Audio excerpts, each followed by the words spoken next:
Assalamualaikum warahmatullahi wabarakatuh. Selamat berjumpa kembali warga Serantau di program podcast Ngopi Progresif.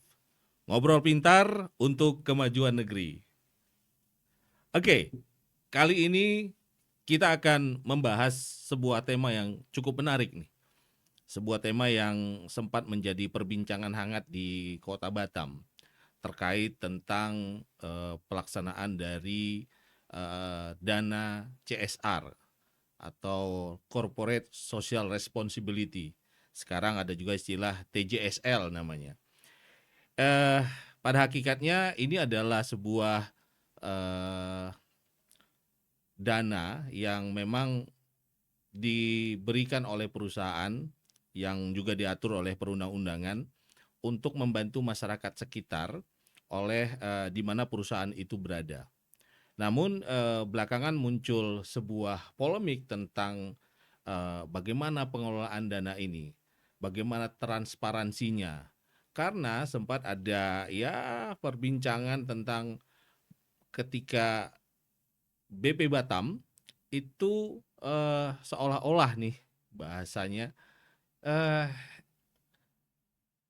ikut serta untuk mengendalikan, ikut serta untuk mengelola ini sehingga menimbulkan semacam pertanyaan di kalangan masyarakat. Apakah memang boleh pemerintah daerah atau lembaga seperti BP Batam ini langsung mengintervensi pengelolaan dari dana CSR ini. Nah, untuk membahas ini saya sudah bersama Pak Dr. Alfianri Esos MSI. Assalamualaikum, selamat berjumpa nih Pak Dokter. Waalaikumsalam warahmatullahi Wah, wabarakatuh. Salam sehat dulu nih salam Bang Saud sehat. nih. Iya Bang. Ya, ini beliau adalah akademisi, ini boleh dibilang pakar kebijakan publik lah, ya, di Universitas Maritim Raja Ali Haji Umrah, Betul Bang. Kepri. Dan sebenarnya tadi sempat cerita-cerita punya story yang sama di masa lalu nih. Iya. Punya kenangan-kenangan dengan orang-orang tertentu yang sama ternyata saya dengan Pak Dokter. Baik, ini langsung aja Pak Dokter. Iya. Eh Beberapa waktu belakangan kan sempat muncul polemik tentang dana CSR ya, yang di Batam ini pemerintah daerahnya khususnya BP Batam itu mengklaim menggunakan dana CSR untuk beberapa program pembangunan gitu ya. Kesannya seolah-olah eh, ya dana CSR ini bisa dikendalikan oleh pemerintah daerah. Sebenarnya seperti apa pengelolaan dana CSR itu kalau kita lihat berdasarkan peraturannya, berdasarkan kebijakannya. Nah, Ya. apa boleh memang seperti itu? Ya, baik. Terima kasih Bang Saud. Assalamualaikum warahmatullahi wabarakatuh nih buat para pemirsa Serantau, media yang menyaksikan program yang luar biasa kita pada hari ini. Betul Bang Saud. Pertama-tama mungkin barangkali itu menjadi sebuah pertanyaan publik. Apa itu CSR? Mm-mm. Lalu untuk apa CSR? Dan dikemanakan CSR itu? Ya, ujung-ujungnya kan yang jelas kalau kita bicara corporate responsibility sosial artinya tanggung jawab katakanlah perusahaan atau apa aktivitas-aktivitas baik penyelenggaraan publik Mm. itu tentunya beririsan dengan kepentingan-kepentingan lingkungan sosialnya Bang. Ya. Semisal contohnya pemerintah yang memiliki badan usaha. Misalnya BUMN, BUMD, BUMD ya. ya kan? Nah, mereka itu kan tidak hanya serta-merta memungut, kalau misalnya di perbankan memungut uang Mm-mm. dari nasabah. Tapi di balik itu juga mereka punya semacam komitmen, bukan hanya mengumpulkan dalam mengejar profit, tetapi juga harus berperan fungsi sebagai proteksi sosial. Ya. Nah, lebih-lebih lagi yang katakanlah swasta murni atau private murni atau pure private. Nah, mereka kan tidak hanya serta-merta memanfaatkan ruang lingkungan tanpa mengabaikan akses dan ekses daripada keberadaan mereka. Ya. Tentu menjadi sebuah hal yang menarik, Bang.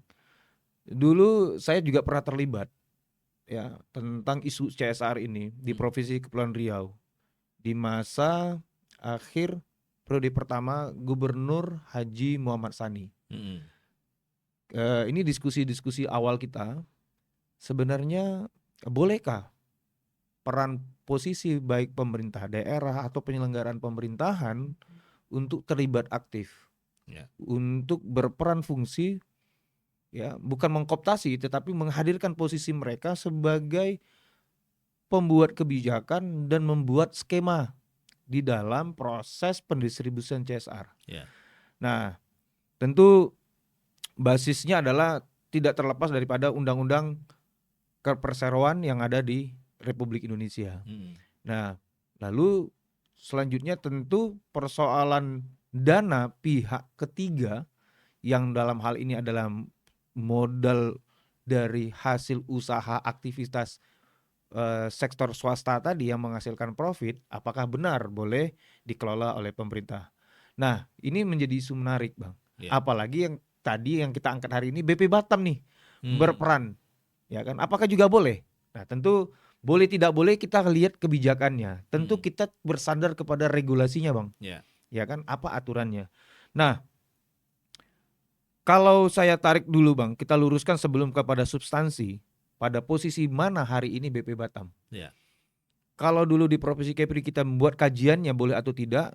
Nah, walhasil karena ya itu tidak tuntas, almarhum Pak Sani tidak bisa menyelesaikan di prodi keduanya karena tadi qadarullahnya memang beliau sudah tidak bisa lagi untuk melanjutkan tugas-tugas pemerintahan yang karena sudah dipanggil Yang Maha Kuasa, maka ini terhenti, Bang.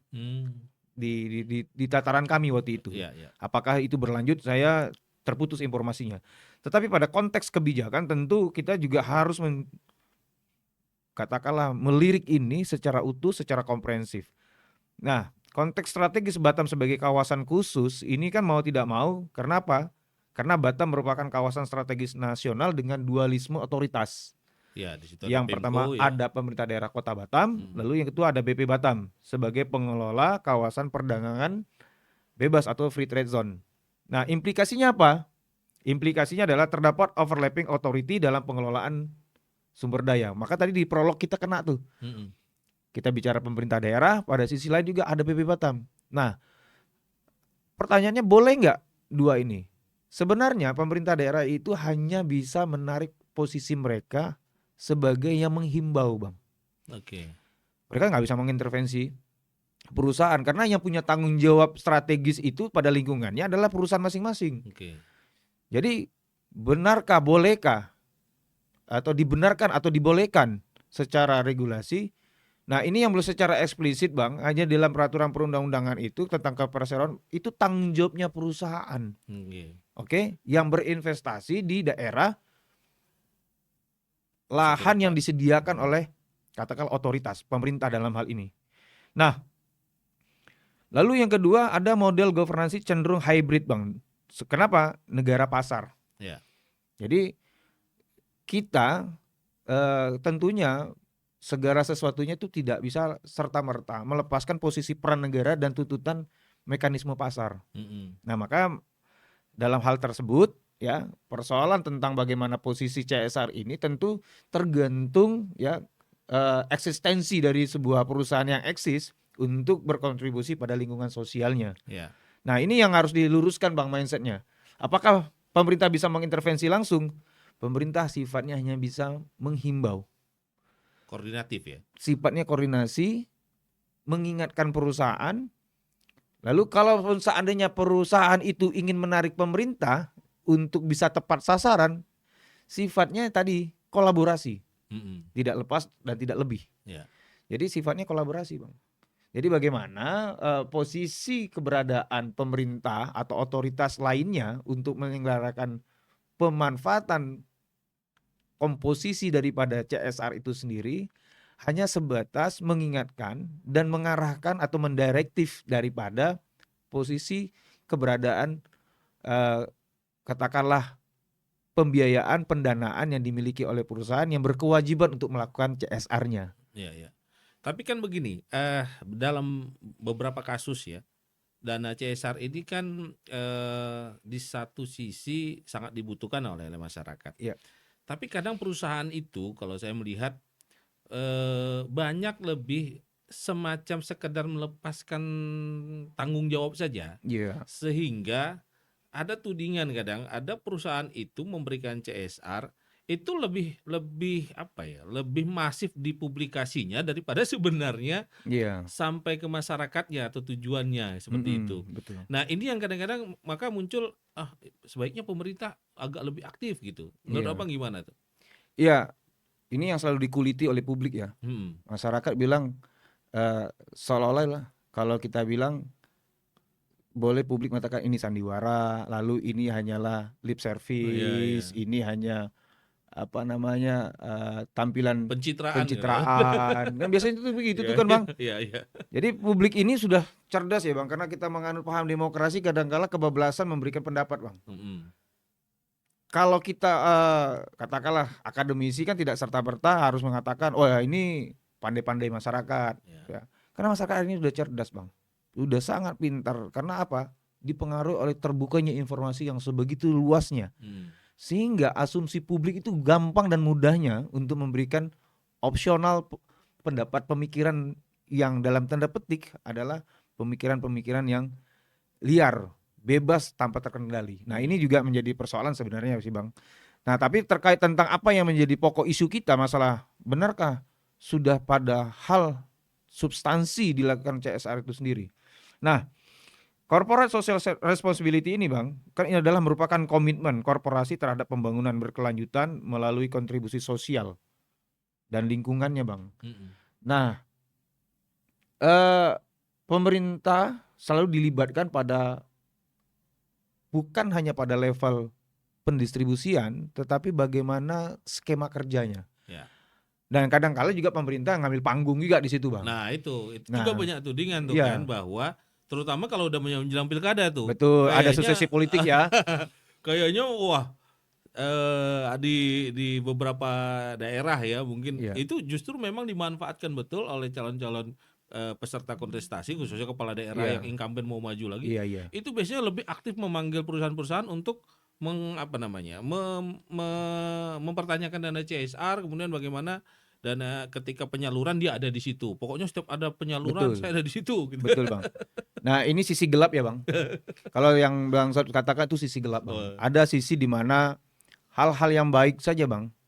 Ibarat kalau kita minum air putih, kalau minumnya wajar, heeh, pasti untuk menyehatkan. iya, Tapi kalau udah berlebihan, pasti akan menimbulkan penyakit. mm, Sesuatu yang berlebihan juga akan berdampak kepada namanya patologi, Bang, patologi publik. mm, Jadi kadangkala itu tadi isu CSR itu kadangkala dipakai, apalagi yang incumbent tuh. mm, Itu dia tahu benar tuh di mana dan siapa karena dia punya data itu. iya, Data perusahaan, data mitra, strategis penyelenggaraan pemerintahan daerah dan mereka itu dan tak kalah pentingnya lagi, Bang, berkelindahan persoalan itu selalu terjadi pada saat suksesi-suksesi itu, iya, ya. Nah, karena komposisi pembiayaannya ada dari korporasi. Lalu masyarakat dapat semacam ya katakanlah eh, kalau bilang hadiah tanpa katakanlah tanpa harus susah-susah, berkorban iya, kayak gitu ya, Bang, kayak hadiah dari Sinterklas kalau dalam iya, iya. cerita narasi yang lainnya kan gitu, Bang. Tiba-tiba ada semacam hadiah eh, untuk menyenangkan publik secara sesaat. Tetapi kata kuncinya kan korporasi harus bisa menjalankan itu secara sustain, Bang. Iya. Berkelanjutan. Hmm. Ini kita kunci, Bang. Kita kuncinya dia harus berkelanjutan. Faktanya adalah selalu menjadi persoalan CSR ini bersifat temporer, Ya. bukan kontemporer. Maka ini yang dicederai oleh elit dengan katakanlah perusahaan korporasi yang tadi memiliki kewajiban untuk menyisihkan profit mereka atau hasil nilai usaha lebih mereka untuk kepada lingkungan sosial. Nah, kalau kita bicarakan tentang fenomena tadi, Bang, ada beberapa pendekatan teori ya, Bang. Hmm. Pertama, kalau dalam perspektif kebijakan publik itu ada yang namanya teori stakeholder atau stakeholder teori yang digagas di bawah dalam pemikiran Freeman. Dia mengklaim bahwasanya CSR itu adalah kewajiban kepada seluruh pemangku kepentingan, bukan negara semata. Maksudnya apa? Nah, perusahaan, masyarakat, seluruh pemangku kepentingan stakeholder itu terlibat aktif untuk bagaimana menyelesaikan isu-isu krusial di tengah-tengah lingkungan strategis secara sosial. Ini harus hadir. Pemerintah dibantu oleh perusahaan untuk menyelesaikan persoalan-persoalan sosial. Apa saja persoalan sosial? Pendidikan. Ini menjadi isu penting. Kalaupun akhirnya ini ditarik ke ranah politik, ini bukan hanya sekedar aji mumpung, tapi kesempatannya memang begitu, Bang. Itu fenomenanya. Terus yang berikutnya ya, isu pendidikan ditambah lagi dengan isu kesehatan. Iya. Kan kita selalu dengarkan tuh kalau ada di perkampungan ada sunatan massal. Itu biasanya ada perusahaan bikin logo besar-besar melibatkan teman-teman dari tenaga medis untuk menyelesaikan isu sosial keagamaan. Iya. Terus ada urusan tentang beasiswa. Itu juga dana yang diambil dari CSR. Apalagi dalam kondisi negara kebijakan fiskal hari ini bukan dalam posisi yang ya Bagus, katakanlah tidak seberuntung pada kondisi keuangan atau fiskal kita sebelum-sebelumnya, Bang. Ini juga jadi beban. Nah, beruntungnya CSR yang diperoleh dari keterlibatan pihak korporasi itu adalah menguntungkan dalam kondisi negara yang hari ini kita membutuhkan semua keterlibatan multi stake aktor untuk bisa menyelesaikan persoalan-persoalan sosial. Itu juga menarik.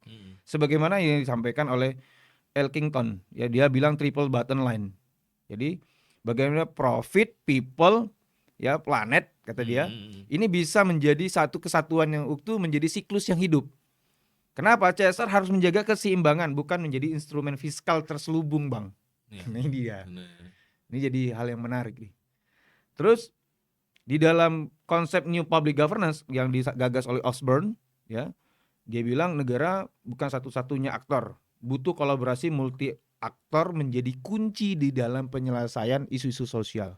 Jadi isu kesehatan, isu pendidikan, bahkan mohon maaf, Bang, kalau kita di Batam kemarin salah satu yang menjadi persoalan itu kan bagaimana di Rempang. Itu kan isu strategis sebenarnya tuh, Bang. Ya. Bahkan itu CSR di muka itu. Ya kalau saya bilang dia CSR diambil di muka, diselesaikan dulu persoalan sosialnya, baru perusahaan melakukan geliat usahanya atau prospektus bisnis plan-nya. Nah ini kan juga hal yang menarik tuh. Tapi pada prinsipnya apakah BP Batam boleh? BP Batam, Pemko Batam hanya sebagai posisi katalisator, bukan aktor utama atau aktor kunci yang menentukan kepada baik besarannya, baik menentukan keputusan apa dan bagaimana tentang harus dilakukan oleh korporasi, tapi mereka sama-sama berkolaborasi menyelesaikan isu-isu yang berada pada tataran sosial yang ada di tengah-tengah masyarakat. Begitu, Bang Saud. Ini kan apa ya? Seperti halnya dana APBD lah. Iya. Kalau kita lihat mekanisme bagaimana dana APBD itu akan digunakan kan itu lewat program perencanaan yang jelas ya. Kita kenal dari istilah musrenbang, dari mulai tingkat kecamatan, kabupaten, provinsi kan seperti itu. Nah, apakah perlu misalnya dana CSR ini juga dibuat secara transparan betul gitu? Artinya gini, saya melihat kan seringkali kan setiap tahun kita nggak tahu besaran angka CSR perusahaan-perusahaan itu. Lalu seperti tadi karena ini tidak transparan, kita nggak tahu nih akan digunakan seperti apa. Lalu kita juga nggak tahu misalnya kalau tiba-tiba seperti tadi kasus ada calon incumbent yang mau maju atau ada kepala daerah yang mau menggunakan dana itu untuk pencitraan dirinya. Betul. Itu kan dia bisa langsung bypass tuh ke apa? Karena kita masyarakat nggak tahu. Apakah ini memang semestinya bisa saja misalnya dimasukkan atau dijadi bagian semacam musrenbang tadi gitu. Kan musrenbang hanya dana APBD. Tapi kalau misalnya seluruh perusahaan itu dari awal tahun misalnya sudah menjelaskan, oh kami akan alokasikan sekian nih di tahun ini proyeksinya gitu kan. Sama lah APBD kan nggak pasti juga tuh. Sehingga betul mappingnya jelas. Menurut Abang gimana tuh? Iya betul sekali Bang Saud. Ini menarik ya Bang. Makin kesini Abang mulai tajam nih irisannya nih. Ya. Di dalam pengelolaan organisasi modern UNDP itu mengklaim pemerintahan yang baik disebut dengan good governance. governance, ya kan? Bahkan bukan hanya semata-mata good, tapi good and clean lagi. Mm-mm. Good and clean governance. Good and clean government, ya. Tata kelolanya dan pemerintah. Nah, ini kan semakin menarik ya, Bang ya. Kalau dalam pilar yang disampaikan oleh UNDP, ya, lembaga PBB mengklaim bagaimana menciptakan satu pemerintahan yang baik, pemerintahan yang modern, pemerintahan yang sukses. Ya, ini kan tuntutan ya, tuntutan Barat kepada negara-negara yang mengklaim sebagai negara dunia ketiga dan seterusnya itu agar menjadi negara yang maju. Salah satu yang dituntut adalah bebas korupsi, pemerintahan yang bertanggung jawab atau akuntabel.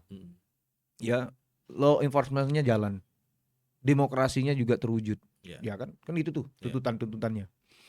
Terus di sisi lain korporasi dituntut lagi tuh, Bang. Ada namanya dalam struktur pembelajaran organisasi modern yang disebut secara konsep dan teori disebut good corporate governance. GCG. Jadi GCG, good corporate governance. Jadi bagaimana perusahaan juga melakukan hal yang sama, Bang. Bisnis maupun aktivitas katakanlah korporasi, usernya, customernya siapa sih?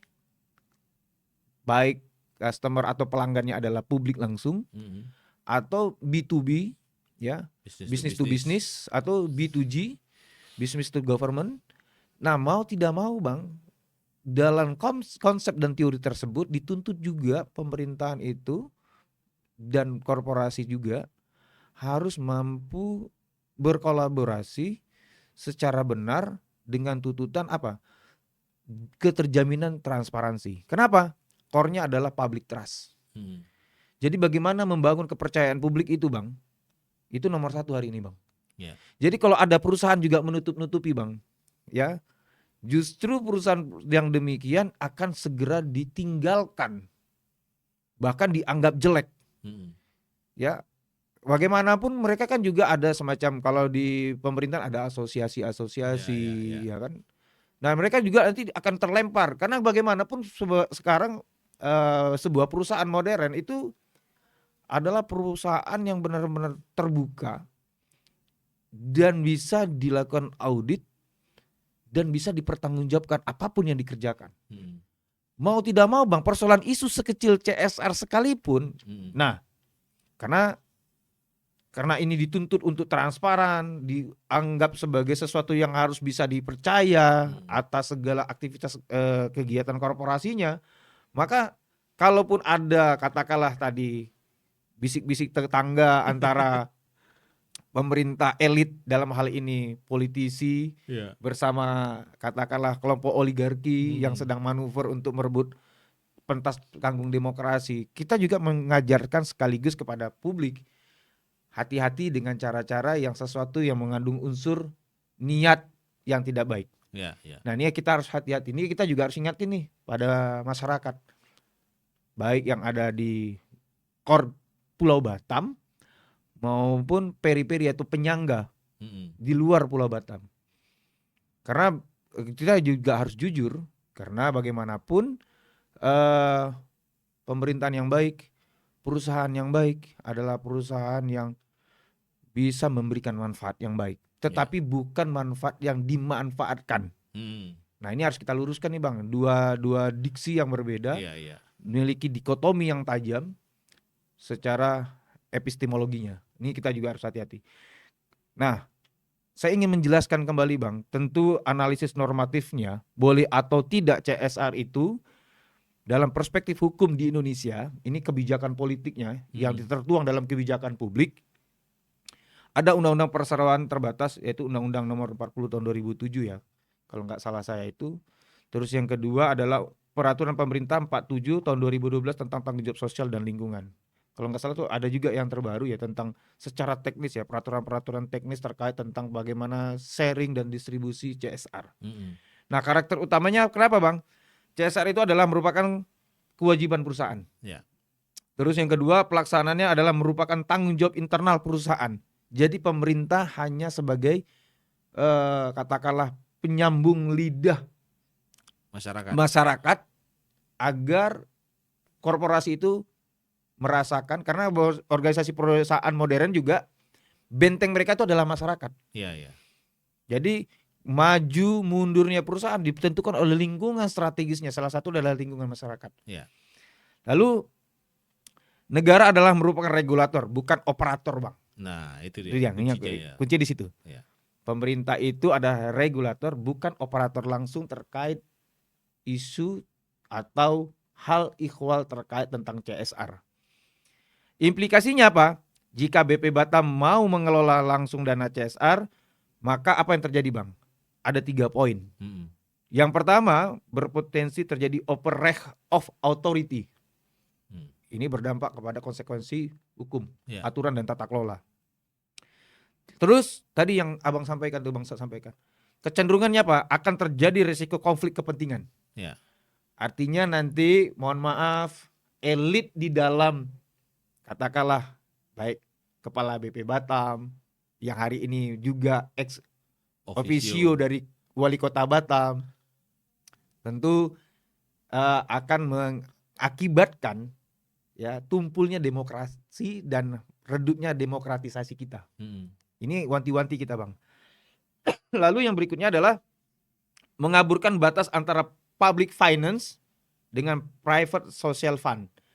Jadi ada 2 hal yang harus kita pahami masalah CSR.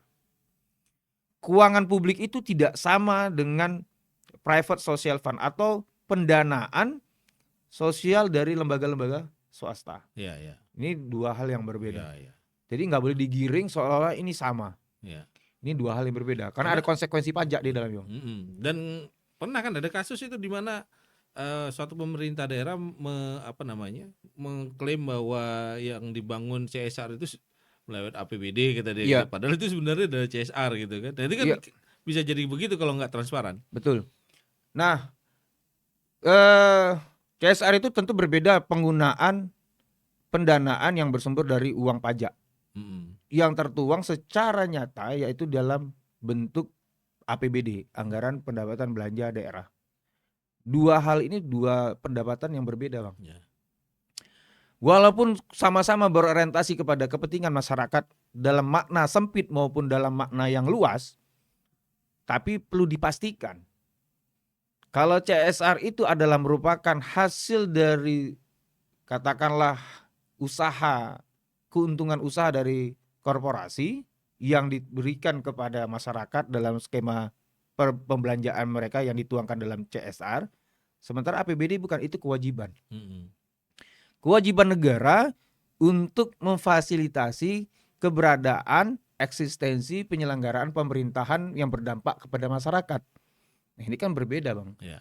Nah, sumbernya ini satu dari pajak, yang satunya dari keuntungan perusahaan. Jadi jangan sama-sama kita samakan, kan itu kepentingan masyarakat, boleh dari sini. Enggak. Ini keuangan negara, yang satunya APBD, walaupun dari skema penetapan rencana program kerja itu berasal dari rencana diskusi publik, baik dari Musrenbang sampai keputusan rapat yang ditetapkan oleh eksekutif legislatif dalam struktur anggaran daerah.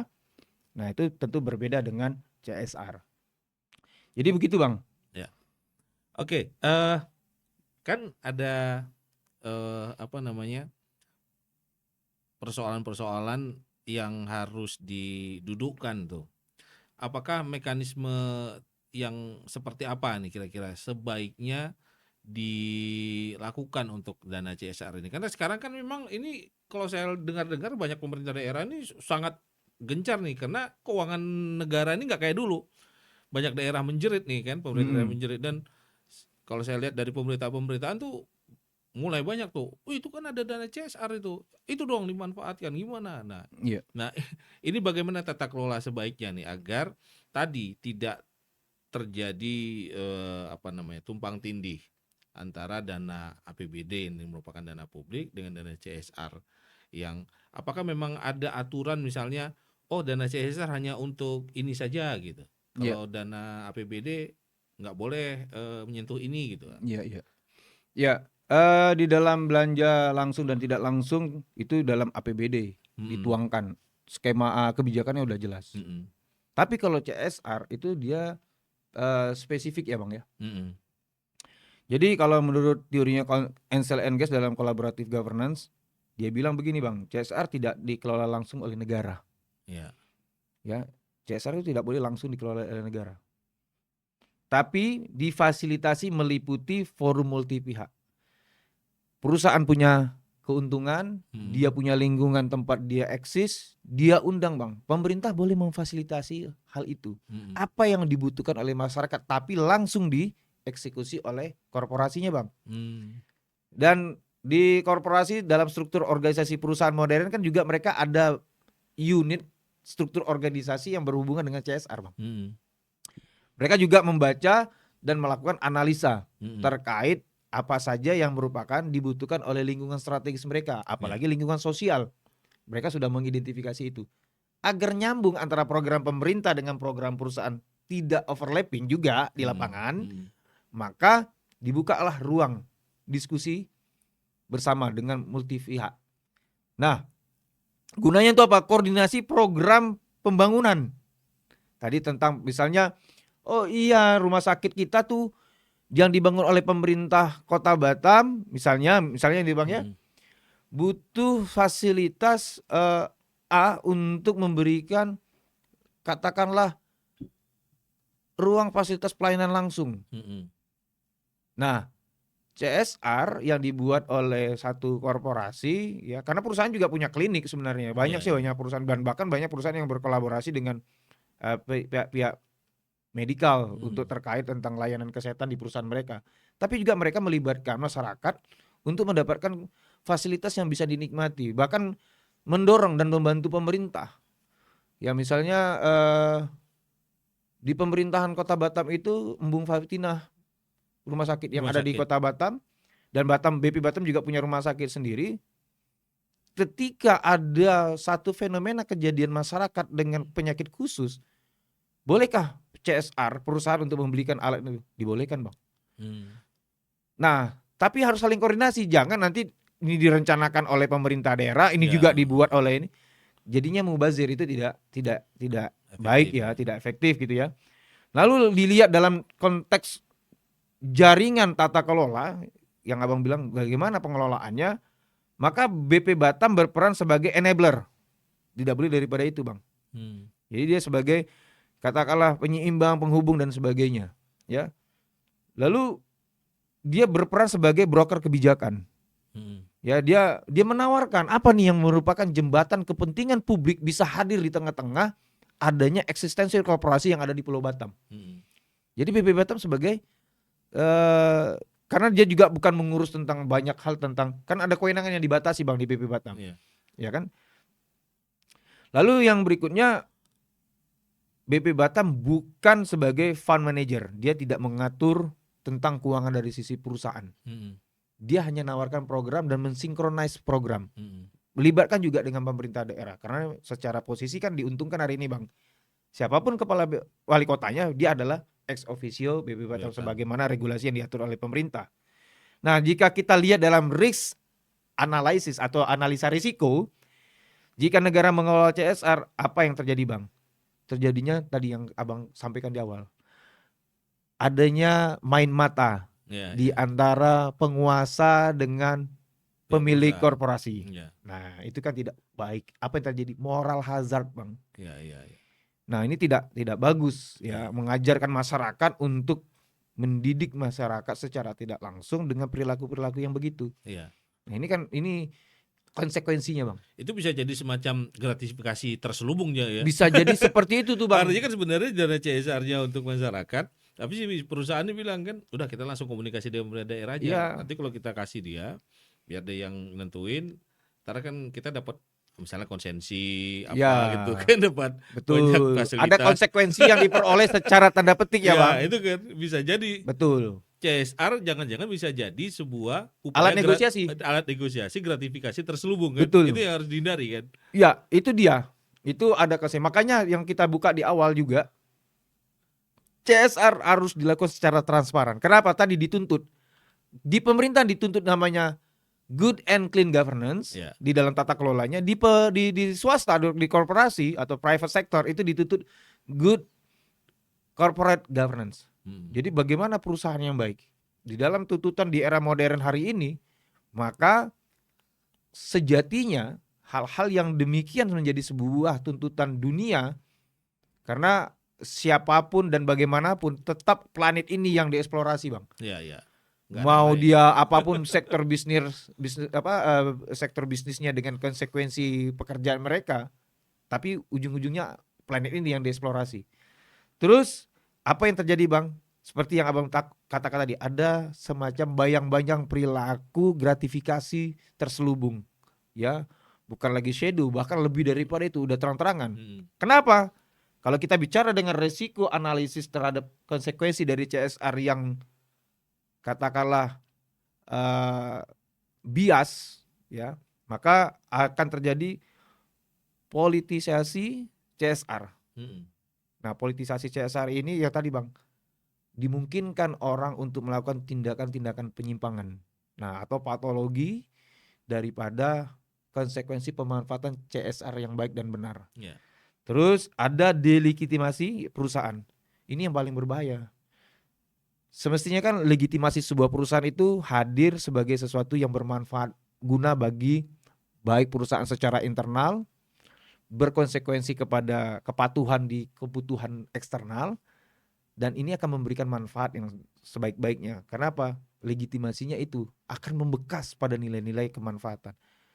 Misalnya membangun tempat sarana ibadah sesuai dengan kebutuhannya, tanpa tedeng aling-aling dibawa oleh elit. Yuk kita peresmian tempat ibadah A, gunting pita, dia ini nanti opini yang dibangun ini adalah ini karena ini. Apa yang terjadi? Delegitimasi. Nah, ini akan berkonsekuensi kehilangannya kepercayaan publik kepada yang namanya korporasi dan pemerintahan itu sendiri, Bang. Yeah. Nah, isu kritis ini ada beberapa hal, Bang.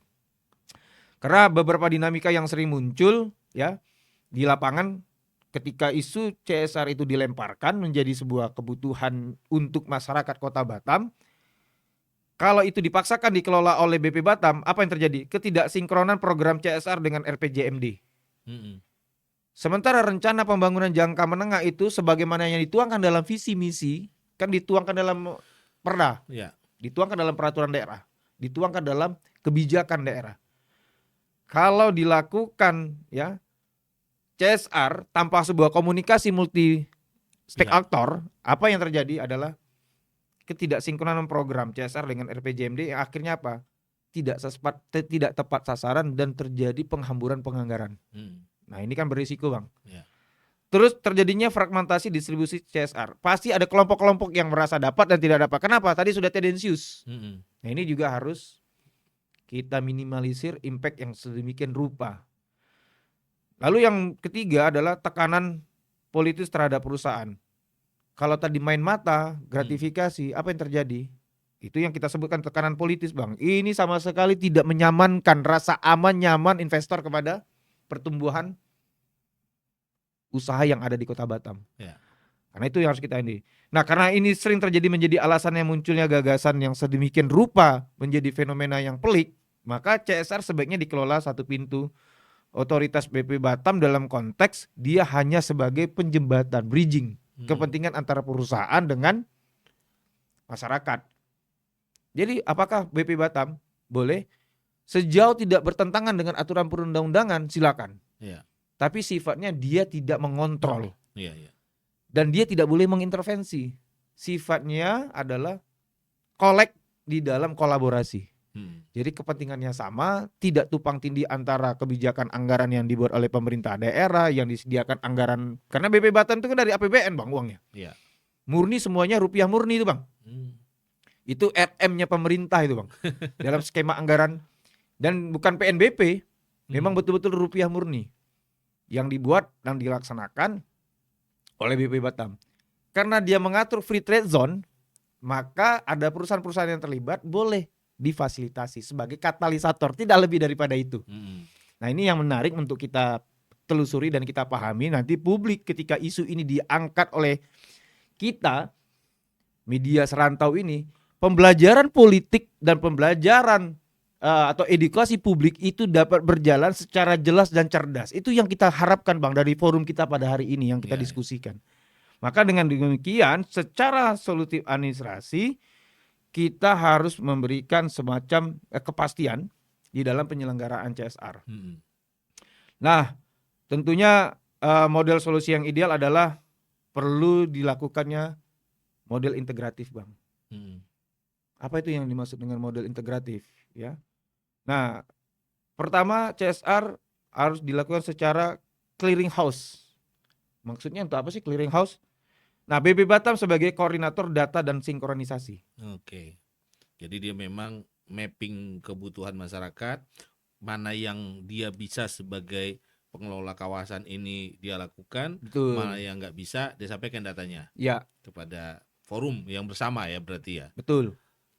Dan yang kedua yang harus diperhatikan oleh BP Batam ataupun Pemko Kota Batam tidak boleh istilahnya mereka tidak boleh langsung mengelola anggaran dananya. Jadi jangan diklaim itu adalah dana talangan pribadi atau dana talangan politik atau dana talangan nggak boleh. Benar-benar murni CSR itu adalah milik korporat untuk melakukan tanggung jawabnya kepada masyarakat. Nah, platformnya adalah bagaimana? Untuk yang kita minta tadi dilakukan platform transparansi secara digital, Bang. Jadi dibuatkan semacam aplikasinya barangkali seperti itu sehingga semua orang bisa lihat ya. Betul. Dan itu bisa dilibatkan pihak kerjasama, mungkin BP Batam mengajak media serantau menjadi kolaborasi sebagai agen of information public. Oke, BP Batam bisa mengklaim saya mau melakukan ini, melibatkan media publik untuk bisa mengakses secara transparan. Maka dengan demikian ya, saya membuat platform transparansi digital, yaitu pelaporan CSR berbasis open data. Kita akan buka. Silakan nanti media serantau atau teman-teman media lainnya untuk memberikan informasi keterbukaan. Dan bila perlu katakanlah papan iklan sebesar-besar yang ada di Batam ini dibuka dan bisa diakses dan dilihat oleh masyarakat, oleh BP Batam ketika terjadinya interaksi antara korporasi dengan pemerintah. Nah, butuh pola dan modal kerja, Bang, yang disebut dengan public private partnership framework. Jadi bagaimana membangun jaringan kemitraan antara sektor swasta kepada publik yang saling menguntungkan ya di dalam kemitraan yang strategis.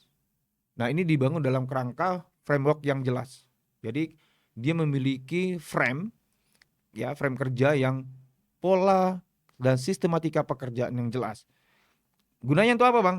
Gunanya pertama, Bang Saud, CSR diarahkan ke program prioritas daerah. Jadi itu menopang, menyukseskan visi misi kepala daerah dan mengurangi beban belanja daerah terkait dengan belanja langsung publik misalnya.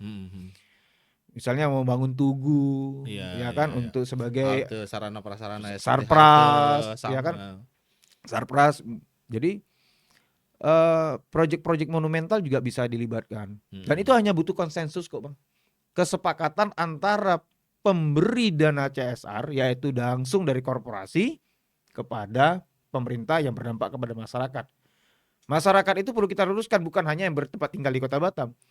Ada orang yang datang ke Batam punya satu memori yang baik terhadap Batam. CSR ini adalah merupakan peluru hebat yang bisa merubah stigma publik, Bang. Nah, itu dia yang paling terpenting. Nah, tanpa intervensi terhadap dana yang ada di CSR oleh pemerintah itu adalah langkah yang paling bijak. Itu adalah cara yang paling baik itu dan cara yang paling benar. Nah, itu dia, Bang. Nah, yang terakhir adalah regulatory alignment, ya, sinkronisasi antara pekerjaan BP Batam, Pemko Batam dan korporasi. Jadi triangle di dalam dalam CSR ini bisa dapat berjalan secara komprehensif dan memberikan jawaban yang utuh kepada kebutuhan masyarakat baik secara langsung maupun tidak langsung. Oke. Menarik, warga serantau, kita sudah bedah tadi bagaimana sebenarnya dana CSR ini kalau dikelola dengan tepat sasaran, dengan transparansi yang baik, ini mungkin dampaknya kepada masyarakat bisa jauh lebih besar ya. Jadi ini bukan hanya menjadi kepentingan pencitraan pihak-pihak tertentu saja. Betul. Iya kan? Karena kadang-kadang perusahaan ya itu main sendiri dengan pemikiran bahwa yang terpenting adalah kalau dana ini kita berikan, citra kita meningkat. Betul. Tapi kadang-kadang yang diberikan itu nggak tepat sasaran gitu, Ya. ya kan? Sementara sisi lain pemerintah juga, oh ini adalah peluang kita untuk mendapatkan dana secara apa namanya, dalam tanda petik gratis barangkali begitu dari corporate, Ya. karena kita yang berkuasa nih kita bisa apa namanya ancam mereka untuk berikan tapi sesuai dengan kepentingan kita gitu ya. Sehingga akhirnya yang banyak dapat keuntungan ya pihak tadi, Betul. masyarakatnya, padahal yang dia butuhkan itu lain. Ya. Nggak dapat gitu ya. Ya. Baik, mungkin sebagai closing statement dari Pak Dokter nih, Ya. apa yang kedepannya betul-betul harus diperhatikan oleh baik oleh perusahaan maupun pemerintah, kemudian tokoh-tokoh masyarakat lah ya. Ya. Karena kadang-kadang tokoh masyarakat ini merasa itu tadi nggak dapat apa namanya, tidak diperhatikan oleh perusahaan, tapi Ya. sementara perusahaan merasa sudah memberikan, apalagi Betul, lewat betul. pemerintah. Betul. Kami udah kasih nih, kemarin Pak Gubernur, Pak Wali Kota apa udah minta kita kasih. Kok nggak merasa gitu kan? Ya, Kadang-kadang ya. begitu. Ya, tentu harus kita kembali ingatkan kepada memori kita masing-masing, pemikiran kita masing-masing, good thinking kita, bahwasanya CSR itu adalah salah satu bridging kepentingan antara perusahaan dengan masyarakat, yang niatnya adalah perusahaan itu merasa hadir di tengah-tengah masyarakat. Namun, nah ini menjadi sebuah perhatian sebagai closing statement saya, CSR bukanlah instrumen fiskal negara. Itu saya harus luruskan. Ya, itu harus jelas kedudukannya, ya. Melainkan mekanisme etis. Nah, mekanisme etis dalam ekosistem pembangunan. Maka ketika negara dalam hal ini BP Batam terlalu jauh masuk ke ranah pengelolaan dana CSR, maka yang terancam bukan hanya tata kelola, tetapi juga legitimasi dan kepercayaan publik. Ini menjadi persoalan. Nah, sebagai closing statement paling penting kita adalah, jadi bukan soal boleh atau tidak semata, tetapi bagaimana menjaga keseimbangan antara otoritas negara, otonomi korporasi, dan kepentingan publik dalam kerangka governansi modern. Maka dengan demikian ya, kita berharap CSR ini benar-benar tepat sasaran. CSR ini betul-betul hadir untuk kebutuhan masyarakat, perusahaan, negara dalam kepentingan yang lebih bermanfaat terkait isu-isu yang ada di tengah-tengah masyarakat, yaitu isu sosial. Ya. Jangan keluar dari konteks itu. Mungkin barangkali itu Bang Saud. Baik, terima kasih Pak Dokter. Pencerahan yang luar biasa saya kira untuk kita semua. Jadi dengan niat baik lah tentunya kita berharap ya kita ingin perusahaan-perusahaan di Batam ini tetap tumbuh berkembang, karena bagaimanapun kehadiran mereka ya sangat dibutuhkan, mengurangi angka pengangguran, Betul. ya menstimulus pertumbuhan ekonomi. Betul. Kan luar biasa ya. Dan di sisi lain juga membantu banyak pihak ya. Betul. Pemerintah daerah terbantu karena sebagian upayanya untuk membangun daerah ini bisa dibantu oleh perusahaan, masyarakat juga merasakan dampak langsung ya, karena mereka adalah tetangga terdekat dari perusahaan-perusahaan ini. Betul. Oke, warga Serantau, demikian bincang-bincang kita di Ngopi Progresif edisi kali ini. Semoga apa yang kita bahas bisa memberikan wawasan yang lebih bermanfaat bagi kita semua. Sampai jumpa lagi di edisi berikutnya Ngopi Progresif. Assalamualaikum warahmatullahi wabarakatuh. Waalaikumsalam warahmatullahi wabarakatuh.